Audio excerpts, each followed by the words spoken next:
Vous écoutez Baoculture Radio, des podcasts dédiés à la culture du bâti, à écouter sur espatium.ch. Bonjour, bienvenue sur Baoculture Radio. Nous partons cette semaine à Bâle visiter la Franck Areal en compagnie d'Eric Honegger. Eric Honegger, c'est le cofondateur du Bao Bureau In Situ avec Barbara Boozer. Ce bureau dont on a beaucoup parlé et qui se concentre sur l'existant depuis environ 25 ans. Mais ce duo a aussi cofondé ou contribué à créer d'autres entreprises comme Denkstadt, une agence qui se concentre sur le processus participatif de transformation de ces grands sites, justement comme la Franck Areal, ou Circular, une plateforme qui vise le réemploi d'éléments de construction, ou encore Unterdessen, une structure dédiée à l'occupation temporaire ou transitoire, qu'Eric, lui, vous le verrez dans ce podcast, appelle l'entre-deux. Et c'est justement le sujet qui nous intéresse, car cet épisode de la Baoculture Radio résonne directement avec le dossier Transition, publié au mois de mai 2026. En 2000, le duo Barbara Boozer et Eric Honegger lançaient leur première grande opération, le rachat de la friche de Gundeldingerfeld à Bâle. Au lieu de tout démolir et développer des espaces rentables, le duo parvenait à lancer un processus patient de transformation, tout en douceur, et qui tient compte des besoins des habitants. Peu d'argent, disait-il, mais beaucoup de temps. Eh bien, 25 ans plus tard, deux investisseurs bâlois souhaitent créer un nouveau Gundeldingerfeld, cette fois sur la Franck Areal. La Franck Areal, c'est le site de production des mayonnaises et moutardes Tommy, racheté par Nestlé. Or, Nestlé quitte une partie du site et la friche est actuellement en transition. On y trouve un restaurant, des ateliers d'artistes, mais aussi une maison de la danse, la Tanzhaus, et bientôt une maison dédiée à l'économie circulaire, la Kreislaufhaus. Et en plus, il y aura aussi du logement, coopératif et social, en partie créé en transformant l'ancien bureau de l'entreprise Nestlé. Et c'est là que nous nous trouvons avec Eric Honegger quand il me raconte le processus patient de transformation de la friche. On part donc ensemble visiter la Franck Areal. Vous allez voir, c'est absolument passionnant, tout ce qu'on peut faire quand on n'a pas de plan. Après la visite, on reviendra au bureau, parler un petit peu du projet financier. J'ai même demandé à Eric Honegger s'il pensait que ce modèle était transposable en Suisse romande et s'il n'y a pas forcément de mécène éclairé derrière un projet. Est-ce que ça marche ? Vous écouterez sa réponse en fin d'épisode et comme toujours, vous pouvez retrouver les plans et les photographies qui accompagnent cet épisode sur espatium.ch. Voilà, bonne écoute sur Baoculture Radio. Donc ça, c'était le bâtiment administratif et le magasin Nestlé en bas. Et donc, depuis qu'on a pu reprendre le site, on fait de l'entre-deux. Donc ça, tout ça, c'est Nestlé. La partie, l'ensemble de la friche. L'ensemble, ouais. Et en fait, on partage en fait la parcelle ici. Et eux, ils continuent à produire tout ce qui est moutarde, mayonnaise. Et puis ici, cette partie-là, c'était surtout café, un carum, à base de la chicorée. Ah oui. Donc on a ici les entrepôts, ici torréfaction, ça c'est l'ancienne torréfaction, ça c'est la nouvelle torréfaction. Et puis il y avait évidemment le bâtiment administratif, des cuisines, ce genre de choses ici. Alors, et ça ici en haut, c'était aussi production de mayonnaise et d'autres produits. Et la production des tubes en aluminium pour la mayonnaise et tout, ça se fait aussi ici. Même ça, maintenant, ils ont bougé là-haut. Et pendant quelques années, c'était vide. D'accord. Et puis maintenant, ils ont décidé, à un moment donné, de vendre. Donc, nous, on a essayé d'acheter avec la Kullquartier Immobilien. Okay. Kullquartier, c'est l'entreprise que vous avez fondée. C'est eux qui ont fondé. Nous, on n'est pas impliqués dans l'achat. D'accord. On n'est pas impliqué, nous on a un droit de superficie. Donc en fait, nous, les bâtiments maintenant nous appartiennent et à eux appartiennent le sol. On va dire. Et puis donc on se met en sève. C'est donc les Eckenstein. Ouais. Et puis vous, c'est Wegwarte. Ouais. C'est ça. Et les Eckenstein, ils ne sont pas seuls. Donc ils ont il y a une caisse de pension, une fondation de la région. En fait, les Tommy.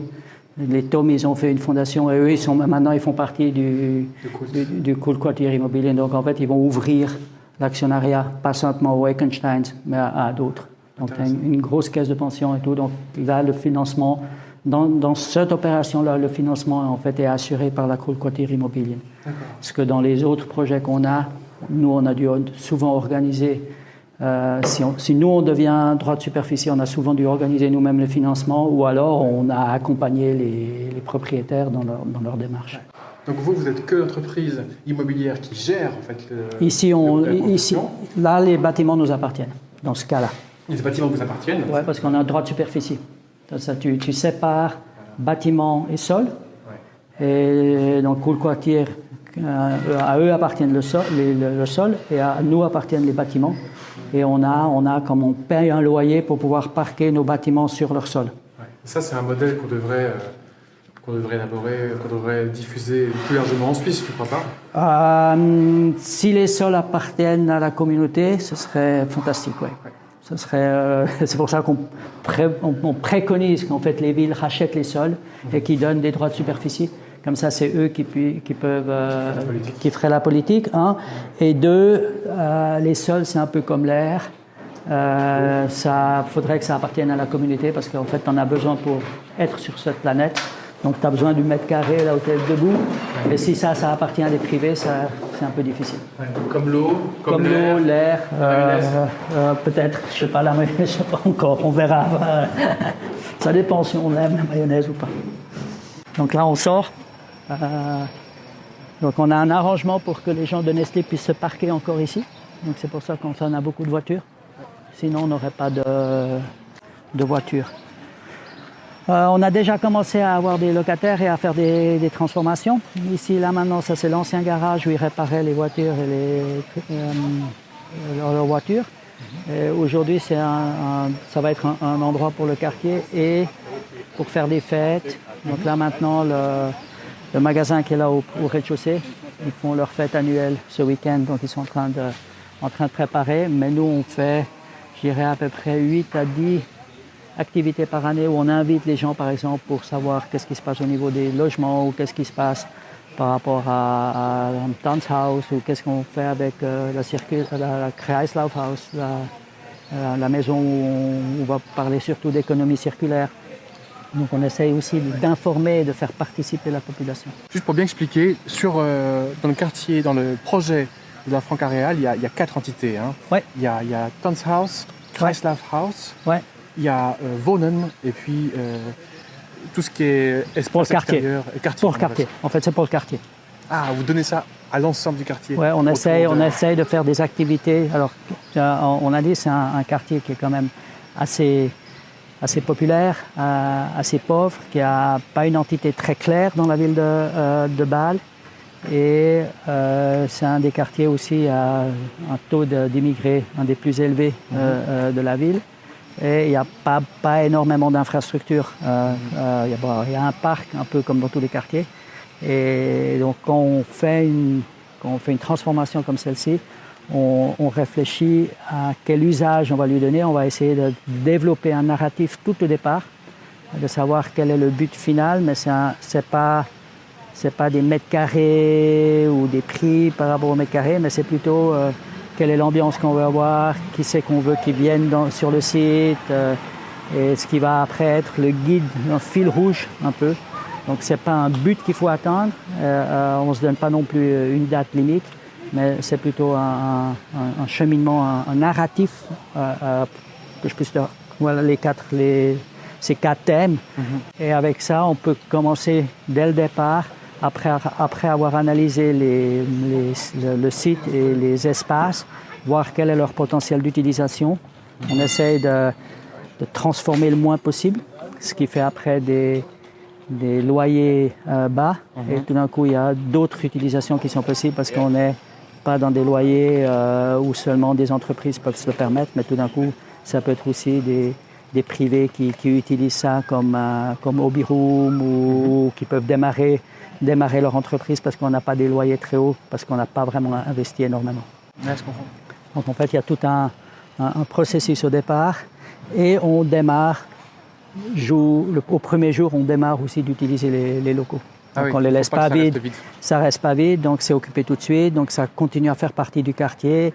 Donc les gens, ceux qui habitent le quartier peuvent venir à l'intérieur, donc ça fait tout de suite aussi partie du quartier et pas simplement après 6 ans de construction, tu ouvres et puis en fait les gens pour eux ça fait pas partie, donc après tu es obligé de d'aller les chercher. Puis ça met une dizaine d'années, 15 ans, communiquer, il faut les faire venir. Et puis après, c'est quand tu fais des grosses opérations, tout est neuf.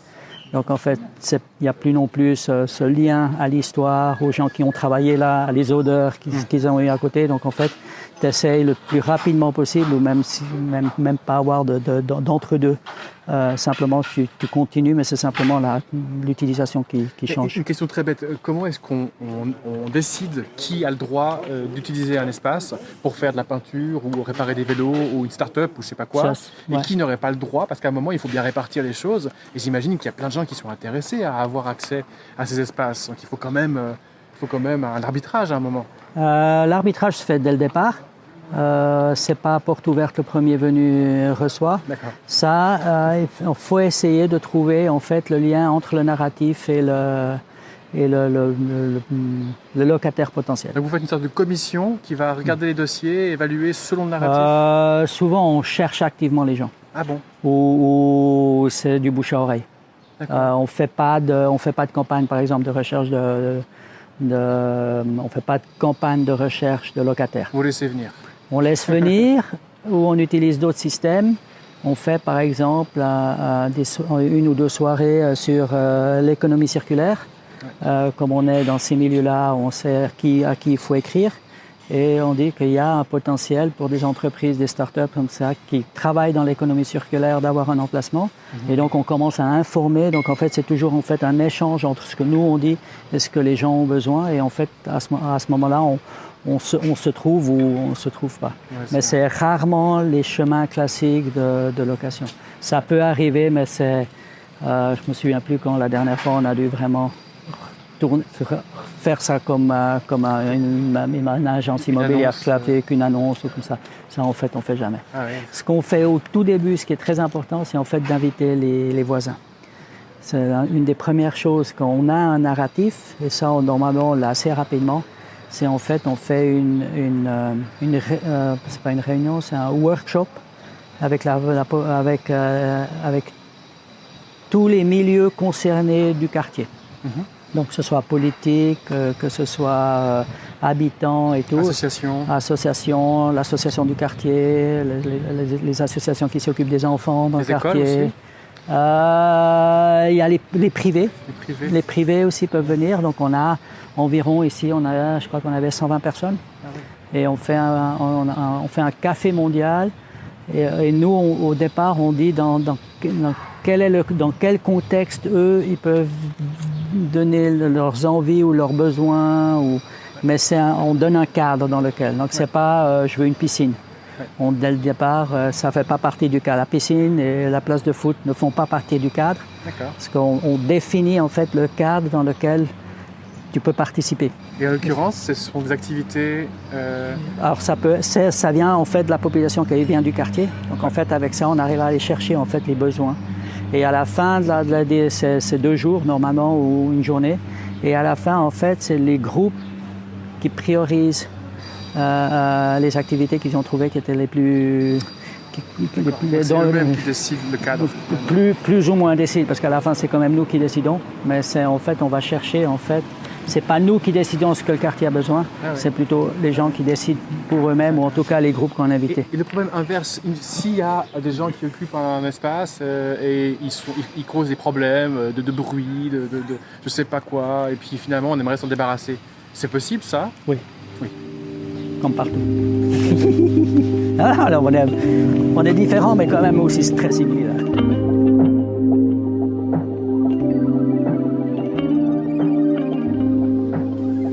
C'est parti. Donc au niveau du site, pour l'instant, on a vraiment 2 parties. On a une partie qui n'est pas vraiment encore construite dans notre dos. C'est là où il y a le parking pour les employés de chez Nestlé pour l'instant. Et c'est là où on va faire du logement. Et puis après, on a la partie vraiment fabrique où on faisait du 1 carreau qui est vraiment construite et qu'on transforme au fur et à mesure. Donc, il y a comme 2 facettes complètement différentes sur le même site. Surface principale, c'est à peu près 12 000 m², le tout. Les logements, c'est zone 3, 3A, 3. Ça sépare à peu près 1 tiers, 2 tiers. Ça passe ici environ. Ça, c'est l'ancienne rue, on voit à travers le garage, on voit l'ancienne rue qui continue ici. Et donc c'est pour ça que ça c'est locatif et que ça c'est industrie. Donc on va faire du logement. On va faire du logement ici et on va transformer dans la partie sud et on va transformer le bâtiment administratif. On va le transformer en logement. En logement aussi? Ouais. Ah, super. On fait souvent du logement, mais au niveau de la visibilité, c'est pas très sexy parce que c'est souvent du logement avant. Donc en fait, il n'y a pas de... Si on transforme 15 logements, toutes les transformer, si on les rénove, ça fait pas... On fait ça assez régulièrement, mais c'est pas... on montre pas tellement, ça intéresse un peu moins les gens. C'est pas public, donc c'est privé au niveau de l'utilisation. Alors qu'un Gong Dellingerfeld, c'est privé, tu as 1000 personnes qui viennent chaque jour, donc c'est nettement plus visible. Mais on fait aussi du logement normalement. D'accord. On ne travaille pas en exclusivité. Non, parce que j'ai parlé avec Barbara Boozer récemment, après son film. Ouais. Je lui avais dit, mais je suis étonné que dans tous les projets que vous avez faits, il n'y a pas beaucoup d'opérations de logement. Puis elle disait, parce que c'est... J'avais le sentiment, quand elle parlait de logement, que pour elle, c'est beaucoup de spéculation de logement, et puis qu'il faut éviter la construction de logement. Et puis je lui disais, c'est quand même un problème en Suisse, la crise du logement. Donc, là, on n'est pas du même avis. On ne pense pas qu'il y ait une crise de logement en Suisse. On pense qu'en fait, les gens utilisent trop de mètres carrés, c'est tout. Voilà. Si tout le monde réduisait de 55 à 35 mètres carrés, on n'aurait pas de crise de logement. Moi, je pense que la crise de logement, elle n'est pas vraiment artificielle, mais il y a eu un Bericht, un rapport où la construction de logements est liée directement au taux d'intérêt des banques.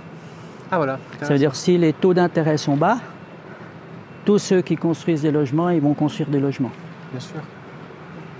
Et donc c'est pas à cause de la demande ou pas qu'on construit des logements. Ouais. Donc si tout d'un coup on offre plus de mètres carrés, si les gens arrivent à se le payer, ils vont louer. Donc on remplit en fait le logement. C'est une denrée nécessaire pour tout le monde. Donc en fait ça ne suit pas les lois du marché.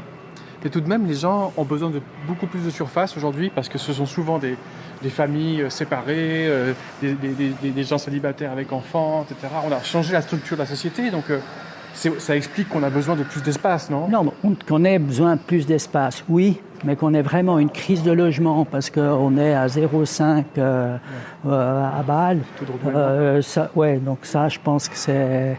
On pourrait très bien avoir du 3% si les gens vivaient avec un peu moins de mètres carrés. Mais je suis d'accord que peut-être il y a un peu des deux. Donc c'est ce que vous faites ici, du logement plus compact peut-être, mais on partage plus d'espace? Oui, dans le bâtiment existant, oui. Après, on va avoir un institut qui s'occupe des gens à leur retraite, ou quand ils deviennent trop vieux, mais qui ont eu une vie... toujours dépendante d'alcool ou de drogue. Donc en fait, c'est un cadre encadré. Oui, un EPS, on dit, un établissement psychosocial. Voilà, exactement. Mais les gens peuvent sortir, donc ils ne sont pas enfermés. Et donc il y a ça comme deuxième. Donc il y a la transformation du bâtiment existant. Il y a ça qui est un bâtiment neuf que va faire un architecte local. Après, on va avoir un nouveau bâtiment un peu commercial, pour utiliser le sol à bonne séance pour que ce soit fait en ville. Et puis le troisième, ce sera encore peut-être 4-5 maisons de ville, on appelle ça. C'est des Stadthäuser, c'est un logement sur 3 ou 4 étages. Des petites maisons comme ça. Comme on voit à Bâle. À certains endroits. Ou d'en mettre 4 ou 5 comme ça, l'une après l'autre. Comme la maison de Barbara. Ouais, là, ils sont quand même plusieurs là-dedans, heureusement. Oui, bien sûr. Oui. Donc là, derrière moi, un des points forts, c'est la Townhouse. Donc c'est un des quatre éléments qu'on voulait avoir. Ça fait partie justement du mécénat. Ah ouais. On va aller là peut-être. Ça fait partie de la demande aussi, où on s'est mis d'accord avec ceux qui ont acheté le terrain, c'est de faire un centre de danse à Bâle. C'est juste de dire que c'est Corinna Eckenstein qui est plutôt intéressée par l'aspect danse. Oui, elle est danseuse et puis elle a géré à Vienne assez longtemps un centre de danse et elle aimerait transmettre la danse à Bâle et avoir aussi un niveau de culture très élevé, mais pour tout le monde. Donc en fait, un centre de danse comme ça, c'est l'idéal. Donc on a commencé en 3 étapes. On va arriver en fait à la transformation finale, pour qu'elle puisse commencer le plus rapidement possible. Là aussi, de nouveau, cette envie ou cette nécessité de commencer le plus rapidement possible, l'intégrer déjà dans la vie de tous les jours de tout le monde et pas simplement de faire tout d'un coup, à un moment donné, on ouvre le paquet puis tout d'un coup c'est énorme. Comme ça, on peut aussi apprendre. Ça permet de faire des erreurs et que ça coûte moins cher. Donc si on développe ça sur 3 étapes sur 8 ans, oui. Ça te permet à la première, tu fais avec ce que tu as, donc tu mets peut-être des sols de danse, ce genre de choses, et tu essaies de voir ce qui marche, ce qui fonctionne, quels sont les... qui c'est qui vient, comment le public réagit. Et après, dans la deuxième étape, si tu commences à transformer des silos qu'on va aller voir après, oui. Où ça c'en était ça c'est un des silos qu'on a dû ouvrir pour les pompiers. Oui. Donc quand tu transformes cela, tu sais déjà quels sont les problèmes. Ouais, puis tu sais aussi quel est le public qui vient, quelle est la taille peut-être de ta salle que tu as besoin. Est-ce que c'est 180 personnes ou 350 personnes? Donc en fait, tu arrives à minimiser le risque. Et tu arrives à avancer par petits pas. La première leçon de travailler de manière incrémentale, par étape, c'est justement de pouvoir apprendre d'une étape pour passer à l'étape suivante. Ouais. Donc en fait, on appelle ça lernende planum chez nous. Comment? Lernende planum. L'éducation qui apprend. Ouais, qui apprenante. Ouais.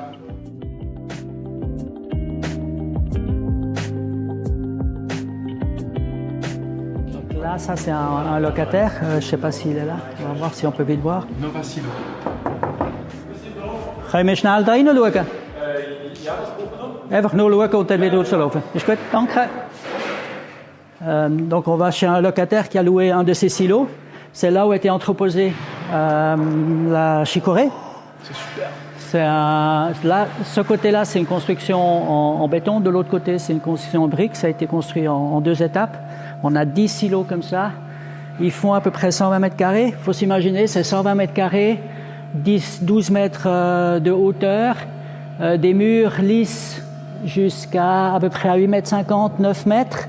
Et en haut, une galerie pour marcher, pour aller vérifier le chicorée. Et puis des fenêtres tout en haut, c'est un espace, c'est incroyable. C'est vrai que c'est une immense baignoire à chicorée qui a été vidée entièrement. Voilà. Et là, il y a un personnage qui visiblement est un petit peu artistique, un voilà. peu artiste. Hein. Voilà. Ouais. Alors donc ça, c'est un entre-deux. C'est un groupe d'artistes qui vont utiliser cet espace pendant quelques années jusqu'à ce qu'on ait décidé qu'est-ce qu'on allait y faire ou qu'est-ce qu'on y fera plutôt. Là, on est en train on essaye de faire quelque chose qui soit accessible au grand public et qui utilise en fait ces espaces. On part toujours au niveau souvent au niveau de l'usage. Le départ, c'est toujours en fait le potentiel de l'espace. Donc ici, des grands espaces, grande hauteur, pas beaucoup de lumière. Donc on pourrait très bien s'imaginer une salle de trampoline, une halle de grimpe. Ou mettre un étage entre deux pour avoir un peu plus de mètres carrés. Donc il y a pas ça. En fait, c'est ça notre travail, c'est surtout ça. C'est en fait de trouver la bonne utilisation pour les espaces qui existent déjà. Alors là, en l'occurrence, ils ont construit une grande boîte en bois, avec beaucoup de réemploi, j'ai l'impression. Oui, absolument. Et qui est en partie vitrée. Et le toit de cette boîte en bois fait une mezzanine. Et puis, il y a une partie de l'espace qui est laissée complètement vide, où là, visiblement, on peut construire des pièces, des sculptures de grande dimension. Ouais. C'est un atelier... Ils travaillent dans l'art. Donc, ça va être, par exemple, pendant Art Basel, ça, c'est un lieu qui va ça va bouillonner parce que ils ont une exposition, ils ont un bar, ils font. Alors j'ai font une compris fête. que du côté de Gabriel Eckenstein, lui, il était proche du monde de l'art bâlois. Hein. Oui, tout à fait. Oui, il fait partie de ces cercles-là. Et on a dès la première année, on a aussi fait partie de ces 2 semaines en juin avec OMG, Oh My Frank. OMG, OMF, pour amener des gens. Oui. Ça permet en fait de montrer, pour faire connaître, pour amener. Merci. Donc on a un espace extérieur qui est la cour C. Ça c'est la cour B. Je remarque qu'on voit plein de morceaux de béton découpés. Là, il y a des bouts d'escalier, il y a des bouts de cailloux partout. Quand vous découpez un bout de mur, vous les gardez de côté pour le cas où ça pourrait servir? Normalement, on sait déjà qu'ils pourront servir, sinon on ne les garde pas. C'est quand même lourd. C'est quand même lourd et évidemment, quand on réutilise pas seulement les bâtiments, mais on réutilise aussi les matériaux de construction qu'on démonte. Ou alors on achète même, on essaie de s'organiser. Là, on a des tôles, j'allais dire aluminium. Des tôles ondulées qu'on a achetées pour revêtir la façade de la maison circulaire de Kreislaufhaus.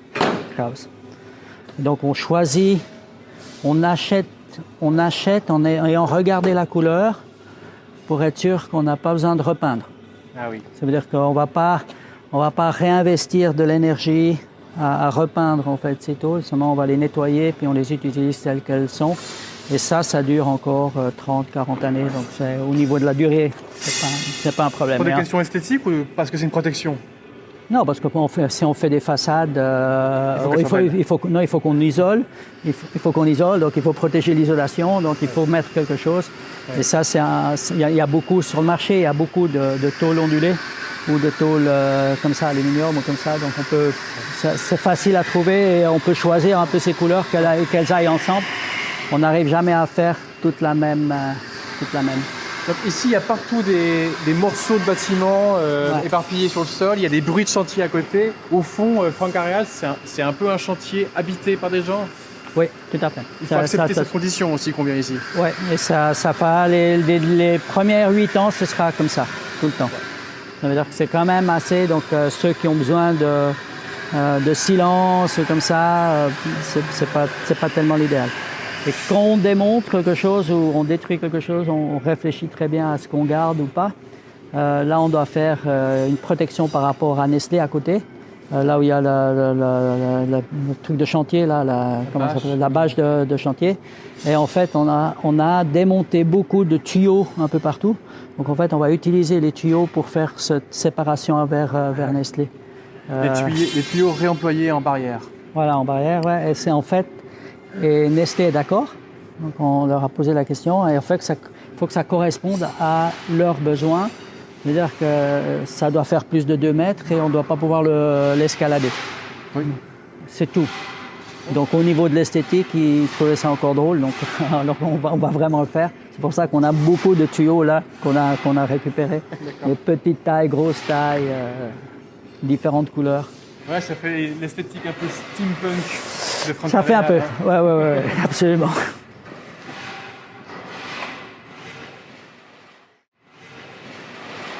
Et on verra là maintenant les bouts de béton qu'on a réutilisés à un endroit. Je crois que surtout devant. On avait par exemple des dalles. Là, je crois qu'on va aller ici. Ça peut être encore intéressant. Ouais. Donc ça, une autre. Ouais. C'est votre caverne d'Ali Baba. Voilà, ça c'est silo neuf. Entrepôt de matériaux de construction qui ont une certaine valeur.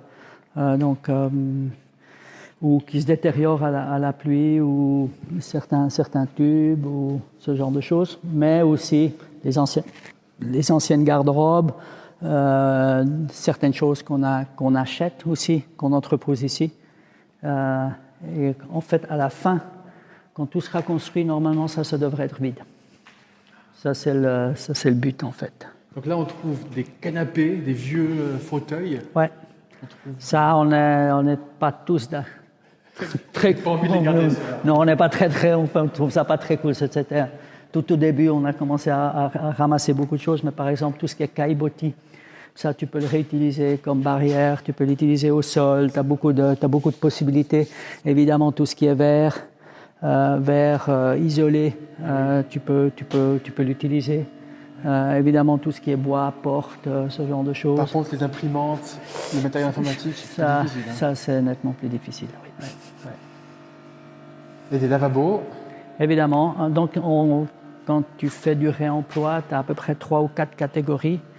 Le statique, c'est ce qui est le plus difficile, mais qui économise énormément de ressources. D'utiliser des éléments de réutilisation pour la statique. Donc pour tout ce qui est porteur, ça il faut être déjà, quand tu fais un projet où tu veux faire de la statique avec du réemploi, il faut se lever tôt, parce qu'il faut réfléchir très très tôt. Et puis les derniers éléments, c'est justement ce lavabo et tout ça, tu peux faire en fait déjà dans des constructions déjà existantes, c'est nettement plus facile. Mais tu as à peu près 4 catégories comme ça, et il faut que tu décides au début sur quelle catégorie tu vas te fixer, ou tu vas essayer de mettre le poids. Parce que ce ne sont pas les mêmes calendriers, c'est ça? Ouais, puis ça change. Si tu veux faire la statique, il faut que tu aies ça au tout début, de savoir comment tu vas le faire, parce que ça influence, ça fait tout ton bâtiment. Alors que pour les lavabos, tu peux faire ça à la fin. Tu peux changer quand tu veux. Voilà, exactement. Et tu trouves assez facilement tout ce qui est vissé, attaché au bâtiment, c'est assez facile.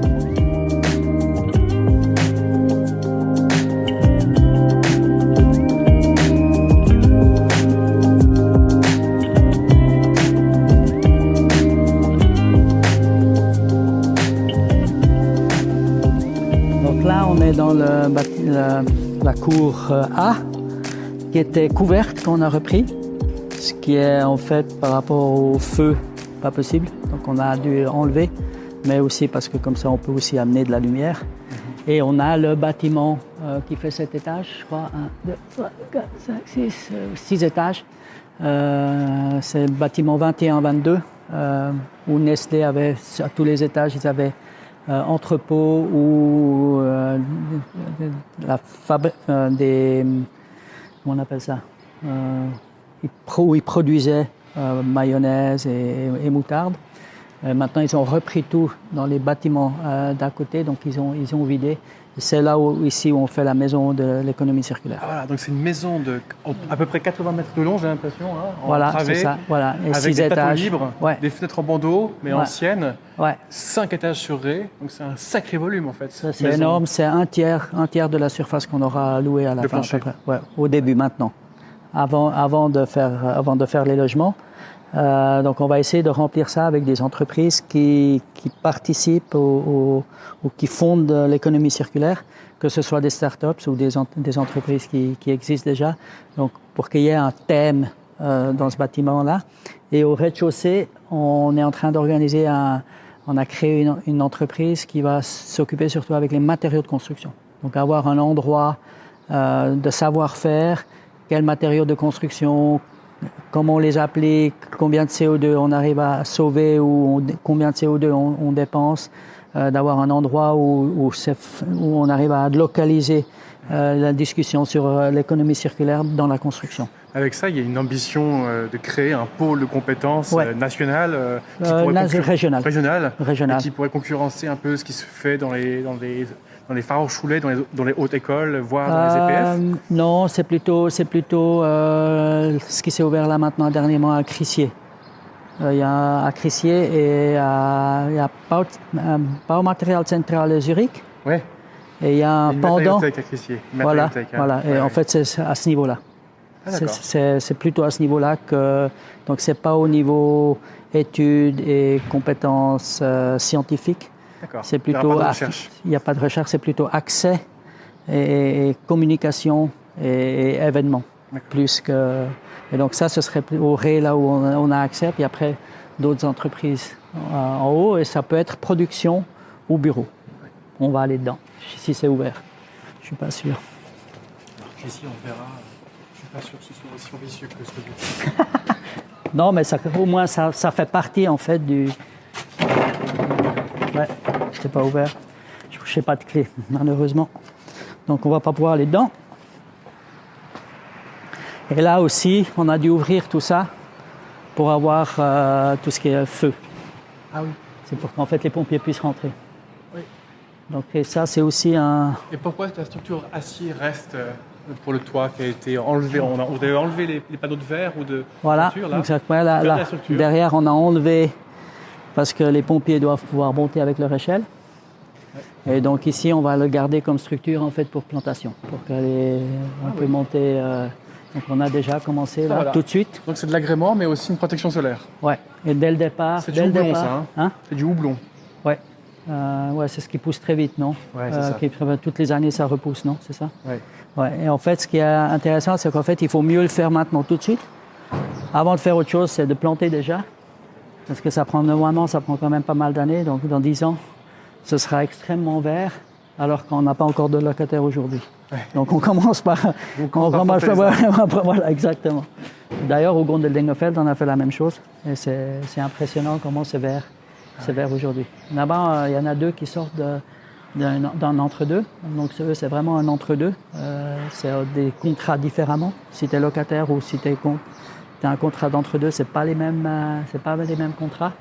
Et c'est un club de boxe. Ah, je comprends pas. Il y a des différences au niveau des contrats. Donc il y a locataire, numéro 1. Ouais, et puis contrat pour des entre-deux. Entre deux phases. En 2 phases. D'accord.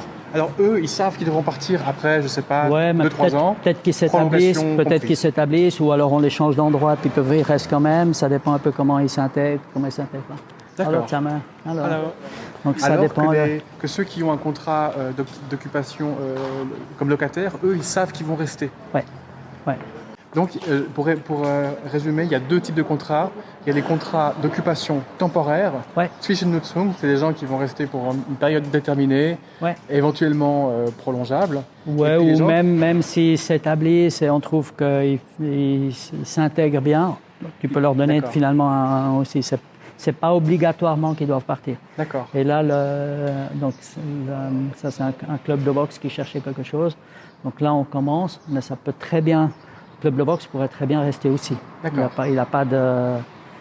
Et puis l'autre type de contrat, c'est locataire, et eux, ils savent qu'ils vont rester aussi longtemps qu'ils le veulent, qu'ils le souhaitent. Il n'y a pas une date de limite. Donc, mais c'est souvent en fait l'entre-deux, c'est souvent dans des locaux qui sont déjà utilisables aujourd'hui.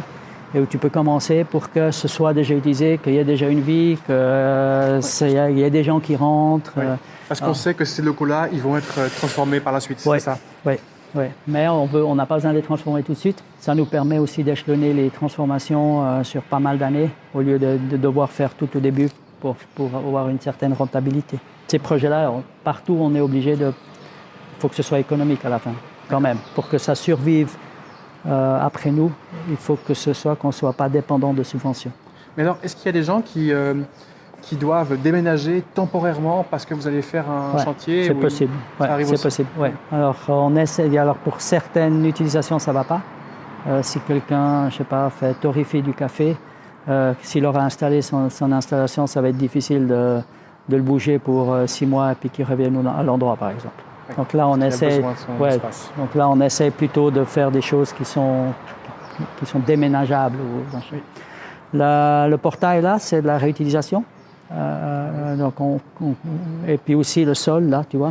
Ah oui. Ça, c'est en fait les bétons que tu as vus avant. Ça, c'est des bétons qui ont déjà été réutilisés, qui avaient été dans un mur. Et on voit en fait les tags encore. Et comme pour les murs en béton, il faut toujours d'abord faire un trou pour pouvoir commencer à scier. Donc on doit remplir en fait les cylindres qui ont été découpés. On les utilise aussi pour fermer. Mais évidemment, c'est pas lisse, mais à un endroit, une entrée comme ça pose aucun problème. Ça fait penser au chemin qui mène à l'Acropole, qui a été fait par Piccionis. Hein, comme ça? Ah ouais, oui. Aussi. Piccionis, tu connais? Non. Ah, je te montrerai les photos après. Ok. C'est magnifique. Il y a différentes couleurs, donc on sent quand même qu'il y a eu un peu de travail de composition ici. Ouais. Et puis évidemment, aux entrées, en fait, on voit ça, c'est déjà les locataires.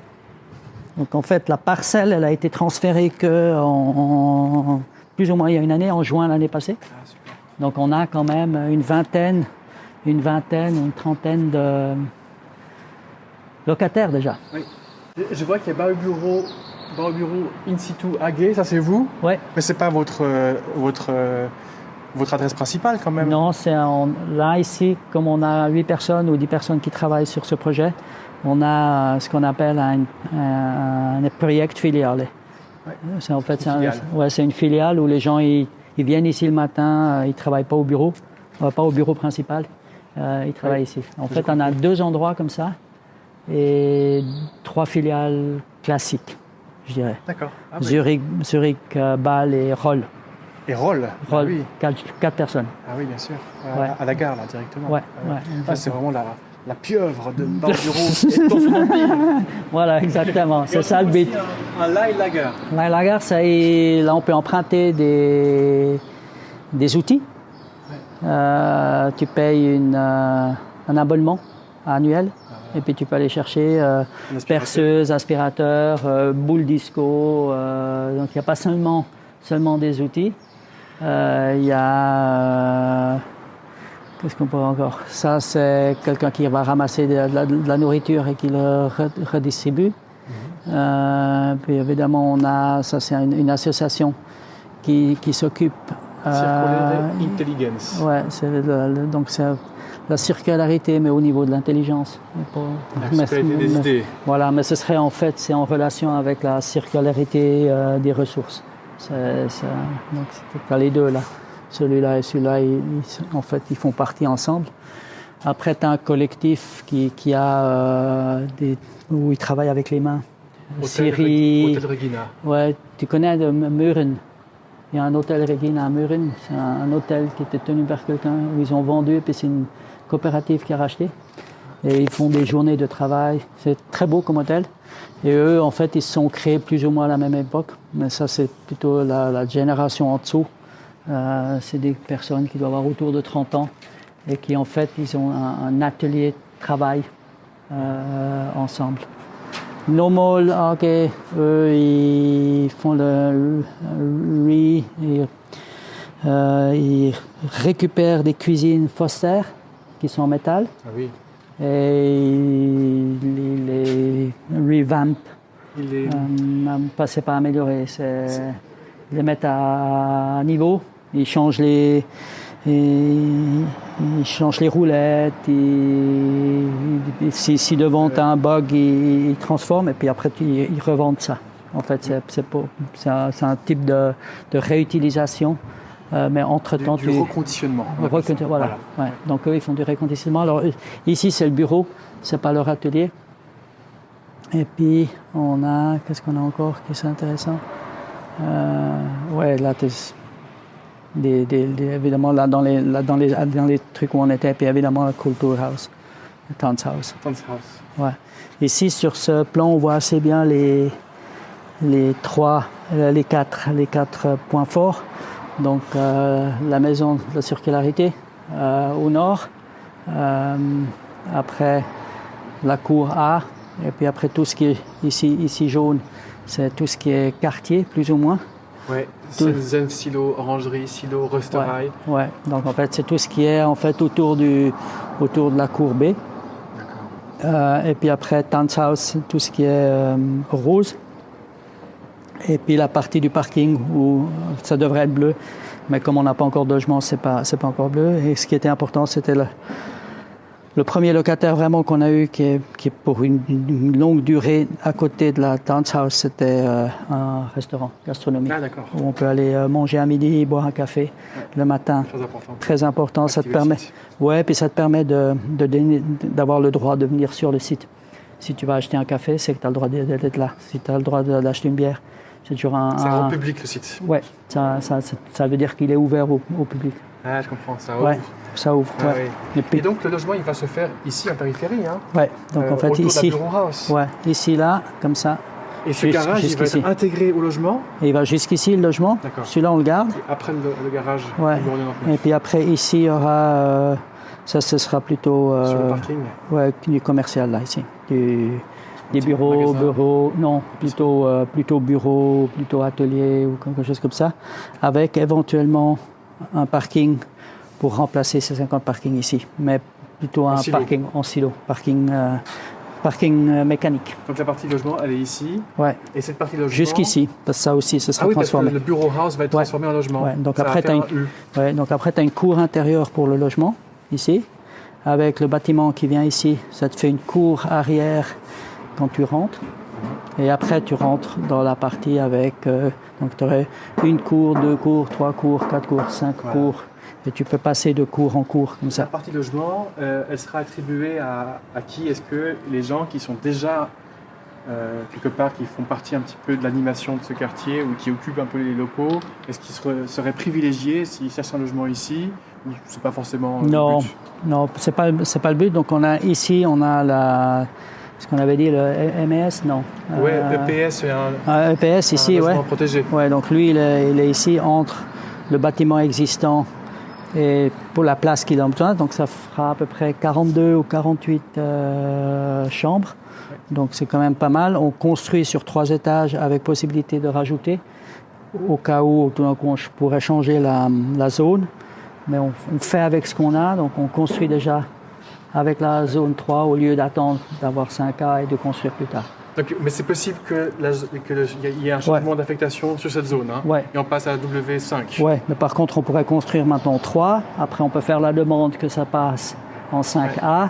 Et puis, si ça passe en 5A, on construit ça de telle manière qu'en fait, on peut rajouter les 2 étages. Avec une surélévation légère en bois. Voilà, exactement. Super. Ouais.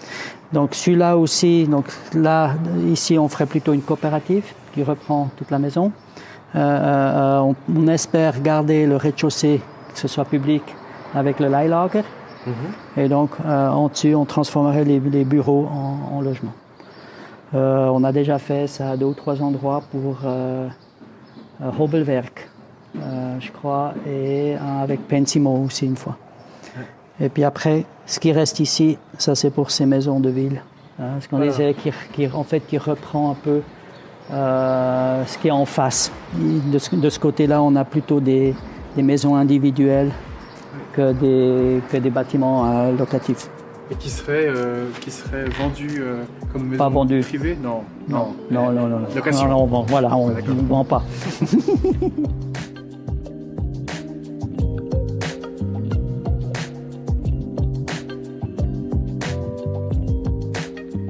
Ça, c'est le Tanzhaus, le foyer.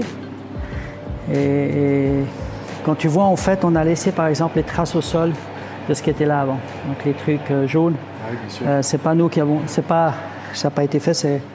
Et donc, on a vraiment utilisé aussi la couleur bleue sur les 2 premiers mètres. C'était déjà là. Donc, on essaie vraiment de garder un maximum, qu'on sente, en fait, ce qui était là avant.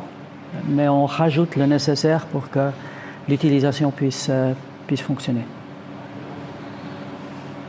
Et puis évidemment tout ce qui est feu et accès sans SIA 500 quoi.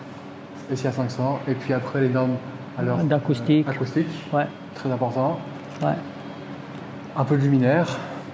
Bien sûr. Un coup de peinture et c'est réglé? Pas de peinture. Pas de peinture. Le bleu, tout ça c'est on n'a pas peint rien ici dedans. Donc on voit là-bas derrière par exemple la porte qui a été fermée là-bas. Ou l'ouverture, on voit que ça n'a pas été peint. Ici aussi, tout ça, le bleu, tout ça, les portes, ça n'a pas été touché. Ça, c'est si tu peins pas, tu gardes la patina. Et donc, les gens, ils se rendent compte que ça a été utilisé avant. C'est peut-être une des grosses différences. Et peut-être c'est pour ça nous, on fait quand on fait des photos et tout, en fait, on n'a pas l'impression qu'on a fait quelque chose parce qu'on ne peint pas. Donc, en fait, il n'y a pas cette dernière couche. On n'essaie pas de la faire. Et tu penses que ça fait que les gens ils s'approprient facilement les lieux Nettement aussi? plus facile. Nettement plus facile. Comment elle s'appelle le bâtiment? La 118. Oui, à Winterthur. Facile. 118. Facile. Au niveau de la propriété, les gens ils ont amené leurs meubles. Direct. Ils n'ont pas été chercher le meuble qui va avec l'esthétique. Parce que ils se sentaient tout de suite à l'aise, tu pouvais amener ta table, ça fonctionnait. Alors que si tu peins, Si tu essayes de donner une esthétique qui est un peu trop poussée, Tu es obligé tu d'avoir. es presque obligé de t'adapter ou d'amener. De Noguchi. Voilà, exactement. Ouais. Et on pourra pénétrer dans la tente salle, j'espère. Non. Dans la halle, non. Non. Ah, on va voir si c'est ouvert. Ouais. Si c'est ouvert, on peut peut-être essayer. Je vois qu'il y a une grande cheminée aussi au-dessus de notre tête. Ouais. Vous allez la réemployer, la cheminée, pour faire quelque chose Voilà. Peut-être Non, extérieur. Extérieur. Vraiment Ouais. Vous allez faire un mur de grimpe sur la cheminée? On a une demande de quelques jeunes qui aimeraient. On va vite voir si on peut aller là. Si c'est ouvert. En gros, c'est l'espace qui fait La demande. Ouais, c'est ça. Ouais. Yeah, I can't use yours. I'm gonna try, but thank you so much. Probably I'm gonna be back then. Ça, c'est encore un artiste. Ouais, donc ça c'est la préparation pour les trucs en juin là. Et donc là on a récupéré ces bétons pour faire ce mur, donc ce béton. Et ça c'est pour que comment on appelle, les pompiers puissent passer. D'accord. Donc en fait c'était une de ces Une des halles, conditions. une des halles d'entreposage. Ça s'est pas encore transformé, mais eux ils vont faire quelque chose. Et là maintenant c'est ouvert, donc on rentre. Les gens qu'on a vus, ce sont des artistes, ils avaient un look d'artiste. Ouais. Un pull rose, des grosses lunettes. Ouais, voilà, c'est ça. Et donc ça, c'est une des salles qu'on a déjà transformée pour la danse. Mais c'est un entre-deux. Ça veut dire qu'on voit, un silo, mais on a mis un platelage, un parquet en bois, qui est, j'imagine, récupéré, pas forcément. Non, peut-être neuf. mais qui sera... On peut le réutiliser parce que ça va être transformé.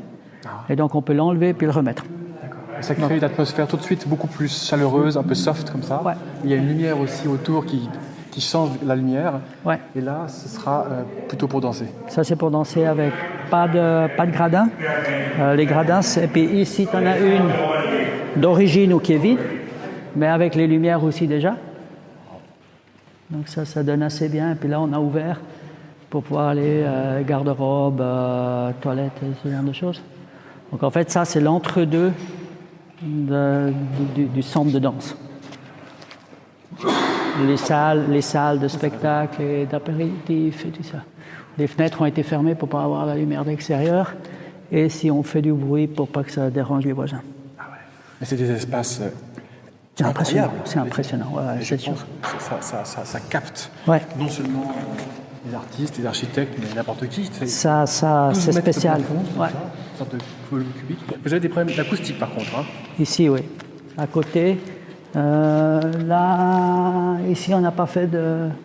Alors là, il y a ça, évidemment, un peu là-bas en haut. Là, ça résonne. Ouais. Mais dans le prochain pas. Normalement, dans le prochain pas. Ici. Allô? T'entends tout de suite. Ah oui, c'est un théâtre. Ouais. Donc là, c'est vraiment théâtre avec... donc c'est ça, en fait, c'est le truc noir là-bas. Tout ça. Donc là, c'est le même stylo qu'avant, seulement il a été entouré avec... non. De ce côté, pas là où oui. Voilà, des panneaux acoustiques noirs. Et on croirait dans un théâtre... classique, un peu, je sais pas quoi, qu'est-ce qu'il y a à Lausanne, Vidi peut-être. Ouais, ça ressemble à ça, ouais. Ou celui-là qu'il y a... Ou à Grosselin, il y en a un aussi comme ça, non? À Genève. Ouais. Et ça, tout ça, ça va être transformé dans 2-3 ans. Et tu pourras redémonter ça et puis le réutiliser au même endroit. Et pourquoi vous avez tout démonté? Parce qu'il y aura quoi comme transformation ici? Probablement, on va enlever ce mur ici à gauche pour en fait faire une plus grande salle. D'accord. Alors ça, c'est l'entre-deux en fait. Qu'on va utiliser là. Puis on a un permis de construction qui dure que 4 ans. D'accord. C'est un permis temporaire. Ce qui permet de commencer sans devoir remplir toutes les normes qui ne sont pas nécessaires. Donc le feu, tu es obligé. Et puis l'accès SIA 500, tu es obligé. Mais par exemple, il n'y a pas de chauffage. Oui. Donc on n'a pas besoin d'isoler. Mais tu n'es pas obligé de remplir toutes les règles que normalement tu as. Il y a un certain nombre que tu es obligé de remplir. Par contre, tu n'as le droit que de l'utiliser pendant 4 ans. Et dans presque tous les cas, tu ne peux pas redemander un autre 4 ans. Donc tu ne peux pas faire 4 ans, 4 ans, 4 ans, 4 ans, 4 ans. Donc après 4 ans, il faut que tu te décides, est-ce que je mets tout aux règles ou on a essayé, ça n'a pas très bien marché ou on n'a plus envie. Et donc en fait, tu ne fais plus de demande de permis de construire. D'accord, donc en fait, il y a vraiment un...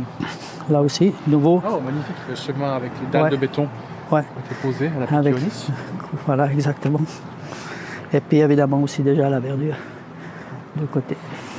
Donc on pourrait dire donc c'est du temporaire qui est en fait du transitoire. Ça vous sert à gérer la transition entre le moment où vous faites le projet et le moment où vous pouvez commencer le chantier. Ça permet d'occuper, ça permet de vérifier les choses aussi. Hein. Oui, exactement. Et là, avec la maison de la danse, on a poussé ça un peu à l'extrême. C'est que c'était les premiers à venir parce qu'ils avaient vraiment envie. Et donc, on fait le possible. Et en fait, à la fin, on va avoir 3 étapes de construction. La première, c'était la transformation des silos. La deuxième, c'est la transformation de cette partie-là pour des salles de cours, ce genre de choses. Et puis la troisième, ce sera de faire la grande scène. Oui. Donc ça permet eux aussi à s'adapter aux besoins qu'ils ont ici. Donc de faire un programme déjà tout défini tout au début, mais de pouvoir essayer aussi. Mm-hmm. Alors, au début, c'était assez difficile à communiquer avec eux parce qu'en fait, ils voulaient tout de suite faire avec le grand. Eux avec l'intendance de la maison de danse. D'accord. Que ça se fait en fait, de faire une approche comme ça peut être aussi bénéfique parce qu'à la fin, tu construiras vraiment ce que tu as besoin et pas ce que tu imagines aujourd'hui. En faisant ces essais de 3 ans, 4 ans et tout. Et là, on démonte et on essaie de... Ah, c'est une partie du bâtiment qui est désossée, il ne reste plus que l'ossature. Ouais. C'était vélo, c'était en fait le parking vélo. Donc en fait, ça fait maintenant partie de l'extérieur de la salle de danse. Ils peuvent sortir là. Puis on fait monter de la vigne ici à l'extérieur. Ouais. On a fait ça en une journée de travail ou 2 jours de travail une fois, tous ensemble, l'extérieur. Ranger ceux qui voulaient. Ceux qui voulaient. Voilà, on a invité tout le monde. Et puis là, évidemment, temporalité aussi au niveau des toilettes. Ah, là, il y a un garage à dalle en béton. Voilà, ouais. Il y en a 2 ou 3. Ça, c'est... une carrière. Ouais, ça a été enlevé au 4e étage du bâtiment 21 et 22. C'était en fait dans une... comment on appelle ça, un frigo géant. Et puis ils avaient mis une dalle à l'intérieur. Donc on a pu couper, on s'est posé la question quelle était la taille qui était nécessaire pour, 1, pouvoir la descendre avec l'ascenseur et 2, pouvoir réutiliser. Donc là maintenant ça on peut utiliser comme sol ou comme mur. On ne sait pas encore. Ou escalier. Tu peux aussi faire des... Oui, un escalier géant. Voilà. Voilà, là tu peux aller très haut là, ouais.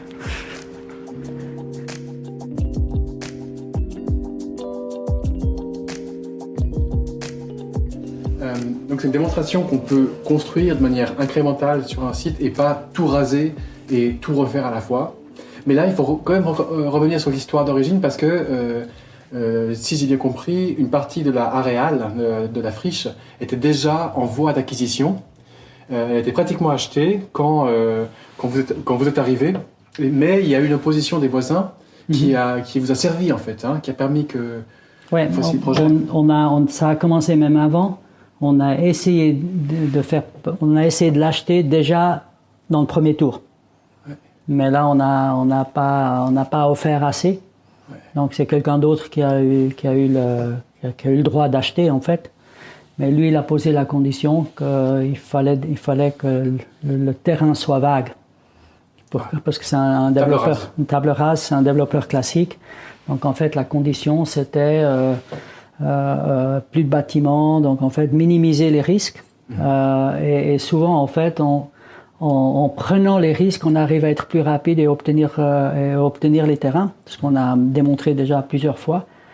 Mais il faut prendre les risques, il faut être prêt. Et en travaillant en fait à petits pas, en fait, on arrive à mieux gérer ces risques-là que si on fait des opérations à grande échelle. Donc là, les voisins ont fait opposition parce que cette fabrique, elle fait partie, elle a été construite, je crois, à la fin du 19e siècle. Donc ça fait partie du lieu, quoi. Voilà, exactement. Elle n'est pas classée, par contre. Hein. Non, elle n'est pas encore protégée. Peut-être que ça va arriver, mais ça dépend un peu combien on transforme.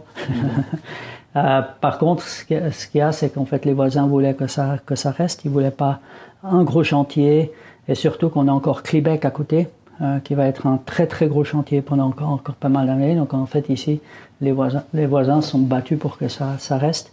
Ce qui nous a permis en fait de re-rentrer dans la négociation avec le propriétaire.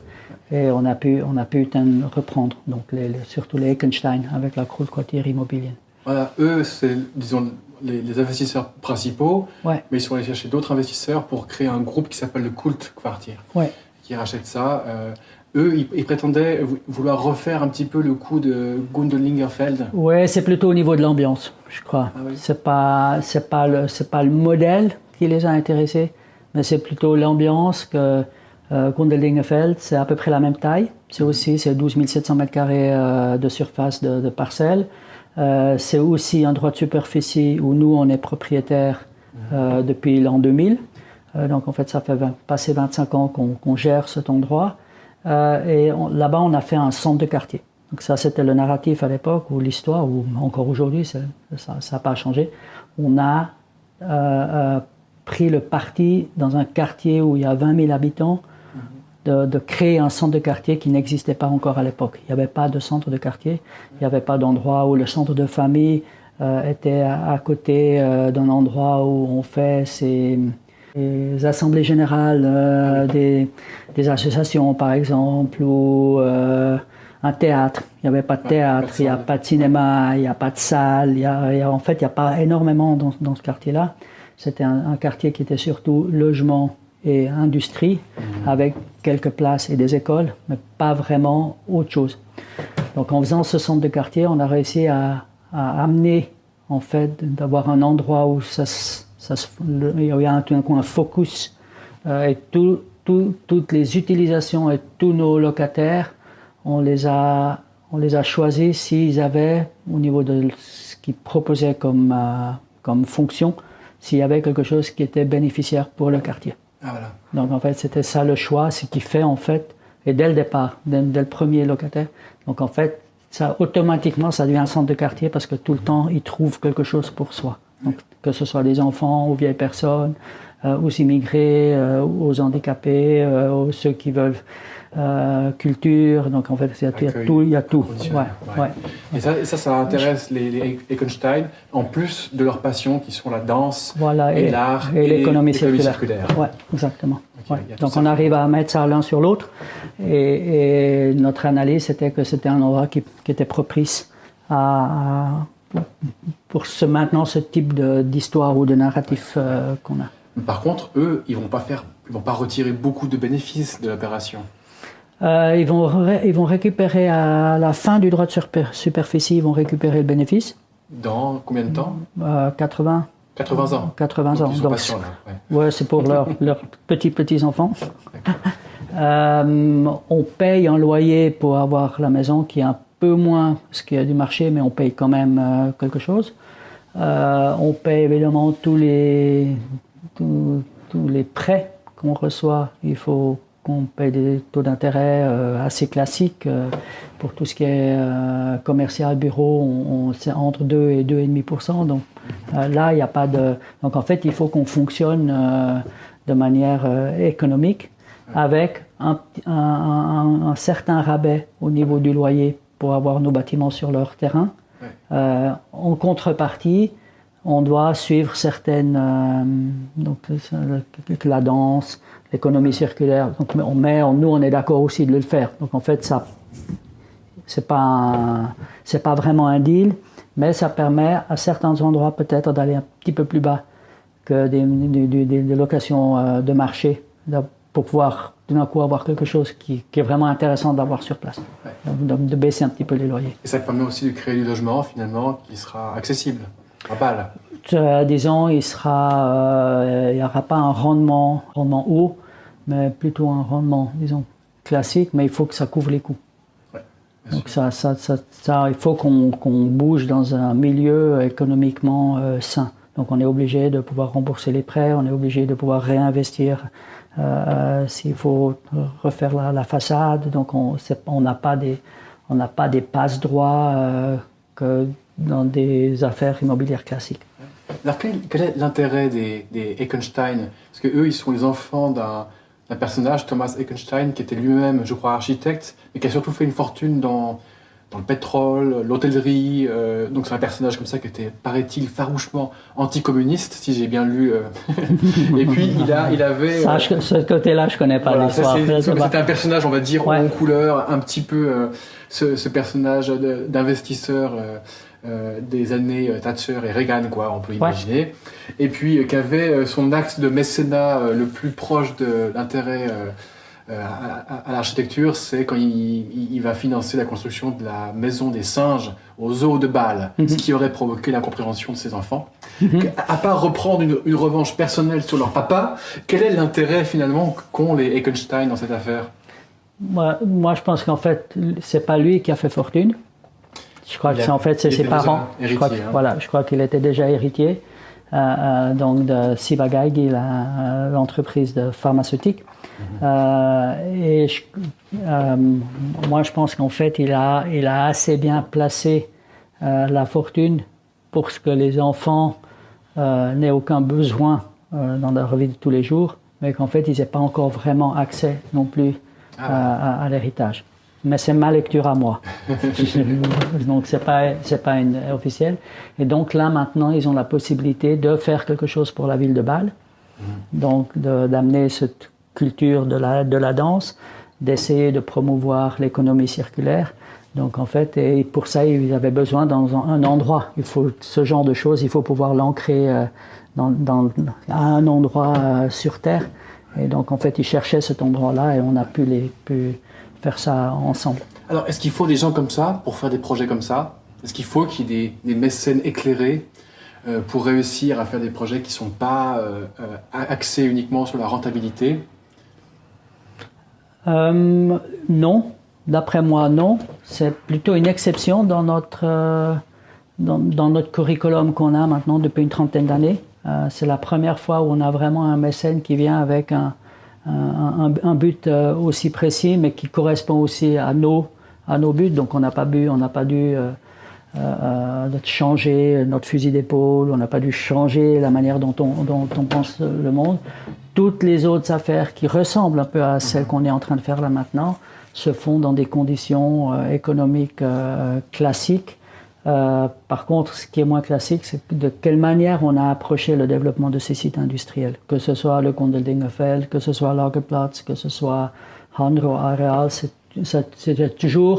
souvent des caisses de pension derrière, donc elles ont pas leur but, c'est pas d'être des mécènes, leur but c'est d'investir à long terme, et les caisses de pension pour lesquelles on travaille classiquement ou qu'on va chercher pour financer le projet, c'est souvent celles qui ont peut-être encore à côté simplement du rendement, qu'elles ont peut-être encore d'autres buts, que ce soit développement durable ou d'autres. Il y en a une, elle est plutôt axée sur l'anthroposophie. Ah oui. Donc elle voudra développer un autre site que celle que Abendroth par exemple. Oui. Donc on choisit en fait son investisseur, mais c'est pas par rapport à du mécénat, c'est plutôt par rapport aux intérêts qu'ils ont.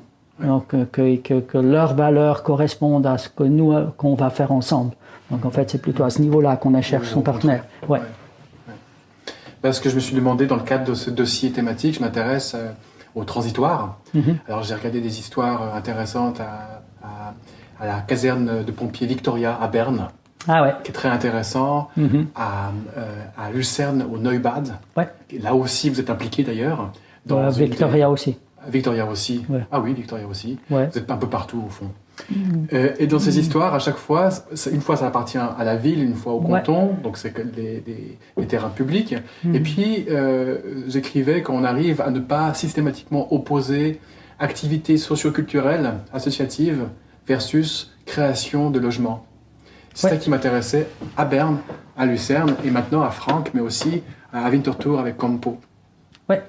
Et j'ai fait ça parce que je vois qu'en Suisse romande, il y a des sites qui sont en ce moment en transformation, à Genève, à Lausanne, à Fribourg aussi, où j'ai l'impression que la tentation, c'est de faire, pas forcément table rase, mais en tout cas transformer, construire et faire du logement, parce qu'on pense que c'est ce qui est le plus rentable. Alors, est-ce qu'on peut s'inspirer de ces récits pour, pour inciter les romans à faire un peu différemment? Je ne pense pas qu'il y a la thématique du logement. Moi, je ne poserai jamais la question sous cet angle-là. Est-ce qu'il faut faire du logement pour que ce soit rentable, pour que quelqu'un participe?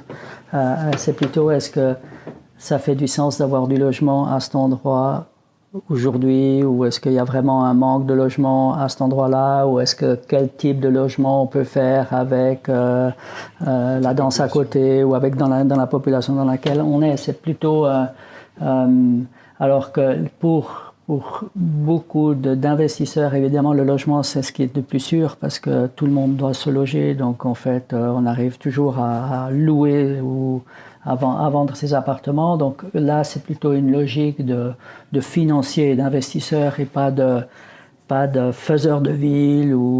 Donc, je pense que là, ça dépend un peu de l'attitude de l'investisseur. Et évidemment que depuis, je dirais, après la Deuxième Guerre mondiale, tout ce qui est construction est devenu un produit des finances. Donc on pense rendement, après 60 ans, dans ton bilan, c'est 0 francs, donc tu peux le démolir. Alors c'est toute une autre réflexion qui se fait. Et évidemment, le logement a une grande place, parce que justement, tu es presque sûr de pouvoir louer. Et par contre, il n'y a pas beaucoup, il n'y a pas encore assez d'exemples où en fait on peut faire du rendement, mais en suivant en fait d'autres buts que simplement de faire du rendement. On a par exemple, on parle souvent aussi de Stadtrendite, donc un rendement différent que simplement le rendement financier. C'est quel est le profit en fait du voisinage si on fait ici quelque chose? Est-ce qu'ils ont, si on fait que du logement, ils auront des voisins supplémentaires. Si c'est dans du neuf, c'est des voisins supplémentaires qui doivent travailler parce que les loyers sont élevés. Donc en fait, c'est des gens qui ne vont pas participer à la vie de quartier. Donc en fait, il y a un rendement nul au niveau de Stadtrendite. Alors que si on fait un endroit où les enfants peuvent aller à l'intérieur jouer parce qu'il y a une place de jeu couverte, parce qu'en fait, il y a beaucoup d'habitants dans des petits appartements avec des grandes familles. Donc tout d'un coup, ils auront un endroit où aller. Donc tout d'un coup, ça devient une valeur ajoutée pour le quartier. Et c'est là où ça, c'est plutôt les réflexions que nous, on essaie de faire. C'est en fait, quelles sont les valeurs ajoutées pour tous les partenaires. Alors il y en a une qui est claire, c'est celle du financement. Il faut que ça fonctionne.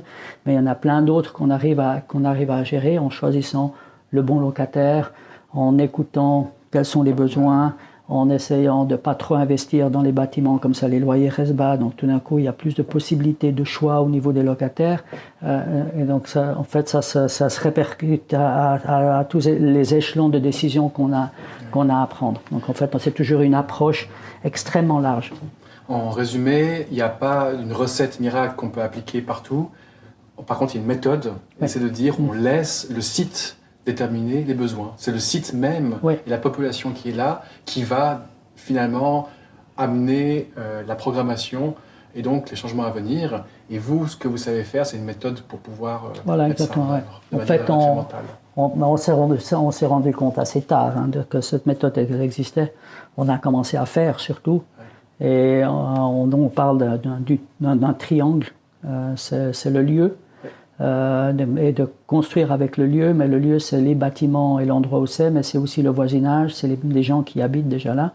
Après c'est la programmation, donc quelle programmation on fait dans ces bâtiments. Il faut que le lieu et la programmation, il y ait que ça fonctionne. On ne peut pas faire une piscine n'importe où, on ne peut pas faire un bar n'importe où, un hôtel n'importe où, donc il faut que ça corresponde par rapport. Et en fait, il faut avoir les gens qui ont besoin de ce programme ou des gens qui sont prêts à réaliser ce programme. Ouais. Et donc en fait, c'est la négociation entre ces trois pôles. Ça, c'est la grosse partie du travail et ça, c'est le narratif. C'est pourquoi je fais ceci, cela, ici et avec qui je le fais et pourquoi je le fais. Et si on a ça, normalement, on a un projet où on trouvera un investisseur, où ça va fonctionner. Et souvent, en fait, d'après nous, c'est un des problèmes de gros investisseurs. Ils font pas ce triangle. Donc ils disent. Ils font que programme. Ils font que programme ou que rendement. Et donc, ils ne vont pas penser à quelle autre valeur peut avoir un bâtiment qu'une valeur de gagner de l'argent. Ce que j'ai constaté aussi, c'est que dans les opérations en cours à Lausanne ou à Genève, il y a beaucoup de blocages, des oppositions et des projets on pense qu'ils sont fixés, qu'ils sont prêts, et en fait, ils ne démarrent jamais parce qu'il y a toujours un problème d'opposition. Alors que votre méthode, elle démarre très vite, elle va lentement, mais au moins elle démarre. C'est la tortue contre le lapin. Ça veut dire qu'elle démarre. C'est ça, ouais. Et on finit avant. Vous n'avez pas vraiment d'opposition. Ou alors, à des petites échelles, peut-être. Assez rarement. On essaye aussi on fait pas de plan de quartier. Ah ouais. Donc sur quoi on s'oppose? Oui, ça devient difficile. Si on respecte les lois de construction à cet endroit-là, ça va être difficile d'être opposé. Donc en fait, on fait pas simplement au niveau du bâtiment, on fait avec ce qu'on a, mais aussi avec les lois de construction qui sont en vigueur en ce moment à cet endroit. Donc je l'ai dit avant, on va construire du 3 étages pour le logement. Alors qu'on on pourrait essayer de commencer maintenant pour avoir du 5 étages. On pense que ça pourrait marcher. Ça va peut-être 10 ans. Donc ça veut dire que si maintenant nous on démarre maintenant le logement, dans 2 ans on a du logement, on aura pendant 8 ans on aura déjà eu du logement, alors que sinon on aurait peut-être dans 10 ans on saurait qu'on peut faire 5, donc ça dirait de nouveau 5 ans jusqu'à là, donc on aurait perdu 15 ans. Donc on préfère maintenant planifier 3 étages avec possibilité de rajouter 2 étages, donc on est rapide. Donc on a une vie sur le site, il n'y a pas une friche dans un quartier pendant 15 ans, donc c'est intégré tout de suite dans le quartier, donc on est nettement plus rapide à la fin. Peut-être pas avec autant de mètres carrés, mais au moins on l'aura vu. Bien, merci beaucoup Eric Honegger pour la visite, c'était absolument passionnant. Merci d'être venu. Je viens. Et comme toujours, vous retrouverez sur espatium.ch tous les documents, les plans, les images qui accompagnent ce podcast. Merci beaucoup d'avoir écouté et à bientôt.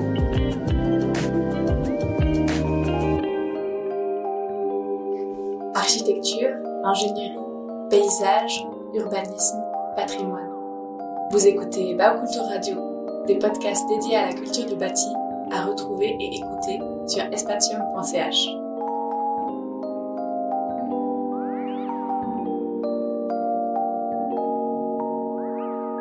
Merci beaucoup pour la visite.